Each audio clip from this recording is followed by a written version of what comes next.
Hello students, welcome to my new YouTube channel JK tutorials. আমি তোমাদের Joyjit sir আজকে মাধ্যমিক স্টুডেন্টসদের জন্য আবারও একটি নতুন ভিডিও নিয়ে চলে এসেছি। ভিডিও শুরুতে প্রতিটি স্টুডেন্টকে জানাই নতুন বছরের শুভেচ্ছা ও অভিনন্দন। আমরা ভালো করেই জানি আগামী 2 ফেব্রুয়ারি থেকে আমাদের মাধ্যমিকের পরীক্ষাটি শুরু হতে চলেছে, তাই আমাদের হাতে সময় খুবই কম, আর মাত্র 3 সপ্তাহের মতো। এই শেষ 3 সপ্তাহে আমাদের পরীক্ষার্থীদের কিভাবে প্রস্তুতি নিতে হবে সেই বিষয় নিয়েই আজকের এই ভিডিওটি। আশা করছি তোমরা আমার এই ভিডিও থাম্বনেল দেখে বুঝতে পেরেছো আজকের ভিডিওটি আমি কী বিষয়ের উপর বানাতে চলেছি। আজকে মূলত আমি ক্লাস 10-এর ভৌতবিজ্ঞানের 2য় অধ্যায় গ্যাসের আচরণ থেকে কিছু গুরুত্বপূর্ণ প্রশ্ন নিয়ে তোমাদের সাথে আলোচনা করব। তো ভিডিও শুরুতে আমাদের ভালো করে জেনে নিতে লাগবে যে এই অধ্যায়টি থেকে আমাদের পরীক্ষায় কত মার্কসের প্রশ্ন সাধারণত এসে থাকে। তোমাদের সুবিধার্থে আমি ক্লাস 10-এর ভৌতবিজ্ঞানের মোট 13টি অধ্যায় থেকে কত মার্কসের প্রশ্ন পরীক্ষায় এসে থাকে তার একটি তালিকা তুলে ধরেছি। তো দেখো, আমাদের এই 2য় অধ্যায় গ্যাসের আচরণটি অধ্যায় থেকে আমাদের মোট 8 মার্কসের প্রশ্ন পরীক্ষায় এসে থাকে, যেখান থেকে গ্রুপ এতে একটি প্রশ্ন, গ্রুপ বিতে 2টি প্রশ্ন, গ্রুপ সিতে একটি প্রশ্ন এবং গ্রুপ ডি থেকে আমাদের একটি প্রশ্ন পরীক্ষায় অ্যাটেন্ড করতে হয়। কিছুদিন আগে আমি পরিবেশের জন্য ভাবনা এবং আলো অধ্যায়টি থেকে কিছু গুরুত্বপূর্ণ প্রশ্ন নিয়ে আলোচনা করেছি। যদি তোমরা ভিডিওটি না দেখে থাকো অবশ্যই আমার প্লেলিস্টে গিয়ে ভিডিওটি দেখে নিও। আজকে আমি 2026-এ মাধ্যমিক পরীক্ষার জন্য এই গ্যাসের আচরণের যে প্রশ্নগুলি খুবই গুরুত্বপূর্ণ সেগুলি আমি তোমাদের সামনে তুলে ধরেছি। তো প্রথম যে প্রশ্নটি আমাদের এই অধ্যায় থেকে করতে হবে সেটি হলো, আদর্শ গ্যাসের গতি তত্ত্বের স্বীকার্যগুলি লেখো। দেখো, এই প্রশ্নটির শেষে আমি পর্ষদ বলে একটি কথা উল্লেখ করেছি। এর অর্থ হলো এই প্রশ্নটি পর্ষদের টেস্ট পেপারে কোনো না কোনো স্কুলের প্রশ্নে এসেছে। তোমাদের সুবিধার্থে আমি এবিটিএ টেস্ট পেপার, পর্ষদের টেস্ট পেপার, রায়ামার্টিনের কোশ্চেন বাঞ্চ, প্রতিটি প্রশ্নবিচিত্র থেকে যে প্রশ্নগুলি বারবার বিভিন্ন স্কুলে রিপিট করেছে সেই প্রশ্নগুলি আমি এখানে তুলে ধরেছি, বা মাধ্যমিকে প্রিভিয়াস ইয়ারে যে প্রশ্নগুলি এসেছে সেগুলি আমি এই প্রশ্নের শেষে আমি ইয়ার দিয়ে বুঝিয়ে দিয়েছি, যাতে তোমাদের প্রস্তুতি নিতে কোনো সমস্যা না হয়। দ্বিতীয় যে প্রশ্নটি আমাদের এই অধ্যায় থেকে করতে হবে সেটি হলো, কোনো গ্যাসকে ঠান্ডা করা হলে গ্যাসের চাপ ও অণুগুলির গড় দ্রুতি কিভাবে প্রভাবিত হবে। বা এই প্রশ্নটি যদি একটু চেঞ্জ করে দেয় তাহলে দিতে পারে, গ্যাসের অণুগুলির বেগের ও গ্যাসের চাপের উপর উষ্ণতার প্রভাব লেখো। এই দুটি প্রশ্নের উত্তর কিন্তু সেম হবে। এই প্রশ্নটি আমাদের 2023 সালে মাধ্যমিকে এসেছিল এবং পর্ষদের টেস্ট পেপারেও এই প্রশ্নটি আছে।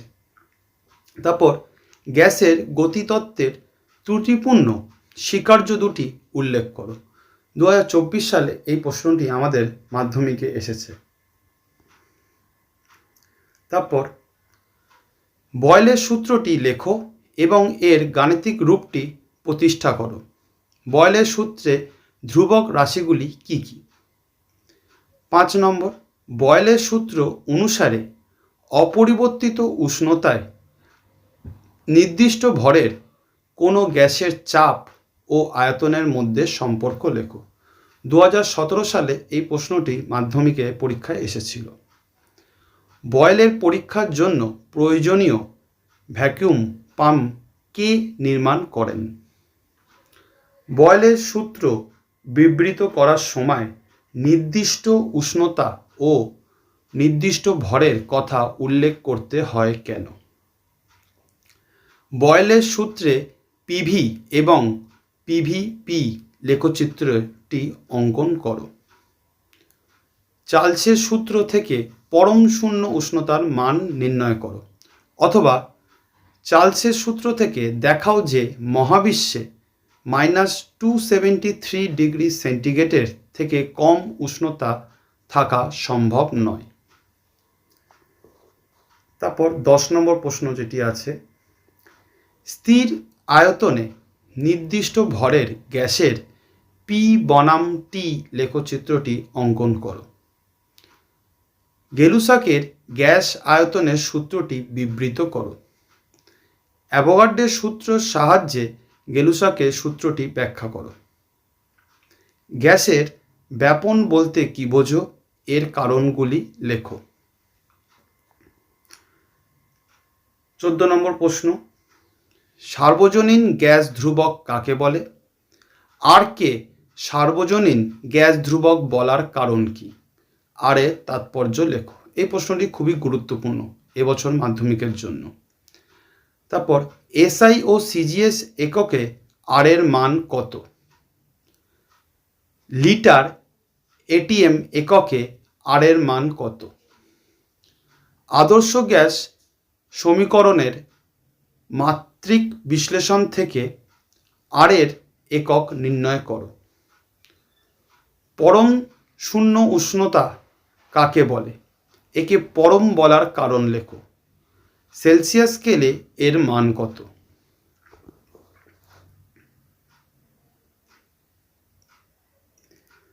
গতিতত্ত্ব অনুসারে পরম শূন্য উষ্ণতা সংজ্ঞা দাও।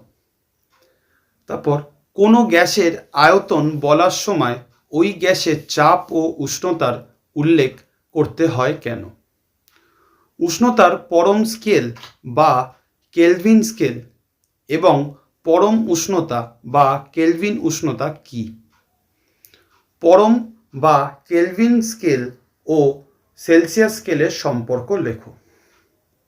নেক্সট 23 নম্বর প্রশ্ন, গ্যাসের অণুগুলির বেগ বলতে কী বোঝো? গ্যাসের আয়তনের উপর চাপের প্রভাব ব্যাখ্যা করো। গ্যাসের অণুগুলির গতিশীলতা সাপেক্ষে যুক্তি দাও। ব্যাপনের সাহায্যে গ্যাসের অণুগুলির কোনো ধর্ম আমরা বুঝতে পারি। কোন ধর্ম? বাস্তব গ্যাস ও আদর্শ গ্যাসের মধ্যে পার্থক্য লেখো। এই প্রশ্নটি খুব গুরুত্বপূর্ণ, এটা আমাদের ভালো করে পরীক্ষার জন্য তৈরি করতে হবে। তারপর জলের বুদবুদ গভীর থেকে উপরে উঠে আসার সময় আকারে বড় হয় কেন? চার্লসের সূত্রটি লেখো ও ব্যাখ্যা করো। চার্লসের সূত্রে ভি টি লেখচিত্র অঙ্কন করো এবং এর থেকে পরম উষ্ণতার ধারণা দাও। 2017 সালে এই প্রশ্নটি আমাদের মাধ্যমিকের পরীক্ষায় এসেছিল। উষ্ণতার পরম স্কেল অনুযায়ী চার্লসের সূত্রটি প্রতিষ্ঠা করো। অথবা এই প্রশ্নটাই একটু যদি চেঞ্জ করে দেয় তাহলে দিতে পারে চার্লসের সূত্র থেকে ভি সমানুপাতি টি প্রমাণ করো। পরম শূন্য উষ্ণতায় কোনো গ্যাসের আয়তন বাস্তবে কি শূন্য হয়ে যায়? 32 নম্বর, বেলুন ফোলানোর সময় গ্যাসের চাপ ও আয়তন বৃদ্ধি পায়, এক্ষেত্রে কি বয়েলের সূত্র লঙ্ঘিত হয়? এই প্রশ্নটি খুবই গুরুত্বপূর্ণ, আমাদের টেস্ট পেপারে বেশ অনেকগুলি স্কুলে এই প্রশ্নটি রিপিট করেছে। তো এই প্রশ্নটা আমাদের মাধ্যমিকের জন্য ভালো করে আমাদের তৈরি করতে লাগবে। 33 নম্বর প্রশ্নটি হলো, চার্লসের সূত্রে ভিটি লেখচিত্র অঙ্কন করো। লেখচিত্রের প্রকৃতি কেমন? লেখচিত্রটি উষ্ণতা অক্ষকে কোথায় ছেদ করে? 2020 সালে এই প্রশ্নটি আমাদের মাধ্যমিকের পরীক্ষায় এসেছিল। বয়েল ও চার্লসের সমন্বিত রূপটি প্রতিষ্ঠা করো। দেখো এই প্রশ্নটি আমরা জানি ভালো করে, PV by T equal to মানে P1 V1 by T1 ইজুগাল two P2 V2 by T2, এই সম্পর্কটা আমাদের প্রতিষ্ঠা করতে বলেছে এখানে। বা যদি এই প্রশ্নটা যদি না দেয়, আমাদের এখান থেকে এই সূত্র দিয়ে কিছু নিউমারিক্যালসও পরীক্ষা সাধারণত দিয়ে আসে। তো আমাদের এইটা সূত্রটা আমাদের নিউমারিক্যালসের জন্য খুবই গুরুত্বপূর্ণ। তারপর 35 নম্বর প্রশ্ন, বাস্তব গ্যাস কাকে বলে? কোনো অবস্থায় বাস্তব গ্যাস আদর্শ গ্যাসের ন্যায় আচরণ করে। 262 কেলভিন ও -10 ডিগ্রি সেন্টিগ্রেডের মধ্যে কোনটি বেশি উষ্ণতা নির্দেশ করে? আমরা জানি যে কেলভিন থেকে সেন্টিগ্রেডের আমাদের রূপান্তরীকরণের জন্য একটা ফর্মুলা আছে, kelvin equal to 273 plus centigrade. তো ওই ফর্মুলাটা দিয়ে এই প্রশ্নটি আমাদের উত্তর দিতে লাগবে। তারপর অ্যাভোগাড্রো সূত্রটি বিবৃত করো।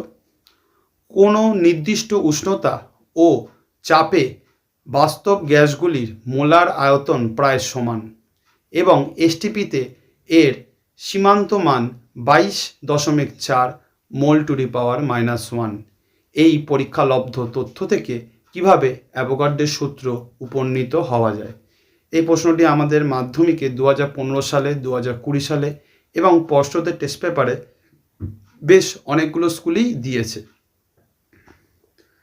তারপর 37 নম্বর প্রশ্ন, বয়েল, চার্লস ও অ্যাভোগাড্রো সূত্রের সমন্বয়ে গঠিত আদর্শ গ্যাসের সমীকরণ পিভি ইজুকাল টু এনআরটি প্রতিষ্ঠা করো। গ্যাসের অণুগুলির বেগের উপর উষ্ণতার প্রভাব লেখো। 29 নম্বর, কোনো গ্যাসের মোলার আয়তন বলতে কী বোঝো? আদর্শ গ্যাস থেকে বাস্তব গ্যাসের বিচ্যুতির কারণ লেখো। প্রমাণ চাপ ও উষ্ণতায় মোল আয়তনের সীমান্ত মান কত? তারপর 41 নম্বর প্রশ্ন, আদর্শ গ্যাস কাকে বলে? এর সঙ্গে বাস্তব গ্যাসের পার্থক্য লেখো। গ্যাসের অণুগুলির বেগের উপর গ্যাসের চাপের ও উষ্ণতার প্রভাব লেখো। গ্যাসের অণুগুলির গতির উপর গ্যাসের চাপ কিভাবে নির্ভর করে? এবং 44 নম্বর প্রশ্ন, গ্যাসের চাপ বলতে কী বোঝো? এর একক লেখো। 45 নম্বর, প্রমাণ বায়ুমণ্ডলীয় চাপ ও প্রমাণ উষ্ণতা বলতে কী বোঝো? প্রমাণ বায়ুমণ্ডলীয় চাপের মান কত? এবং আমাদের অন্তিম প্রশ্ন 46 নম্বর, শুষ্ক বায়ু অপেক্ষায় আর্দ্র বায়ু হালকা হয় কেন? দেখো, তোমাদের জন্য আমি এই অধ্যায়টি থেকে মোট 46টি প্রশ্ন রেখেছি। তোমরা যদি এই 46টি প্রশ্ন পরীক্ষার জন্য প্রস্তুত করতে পারো তাহলে আশা করি এই চ্যাপ্টার থেকে আর কোনো প্রশ্ন তোমাদের তৈরি করতে হবে না। মাধ্যমিকে এর বাইরে কোনো প্রশ্ন এই চ্যাপ্টারটি থেকে কোনো দিন আসতে পারে না, এটা গ্যারান্টি আমার। তো আজকের জন্য ভিডিওটি এতটাই। যদি তোমাদের ভিডিওটি ভালো লেগে থাকে অবশ্যই আমার চ্যানেলটিকে সাবস্ক্রাইব করে দিও। আর তোমরা যদি এই পিডিএফটি ডাউনলোড করতে চাও তো আমি এই চ্যানেলের ডেসক্রিপশানে আমি আমার টেলিগ্রাম চ্যানেলের লিঙ্কটি দিয়ে দেবো। তোমরা সরাসরি আমার টেলিগ্রাম চ্যানেলে যুক্ত হয়ে এই পিডিএফটি ডাউনলোড করে নিতে পারো। ভিডিওটি কেমন লাগলো অবশ্যই আমাকে কমেন্টে জানিও।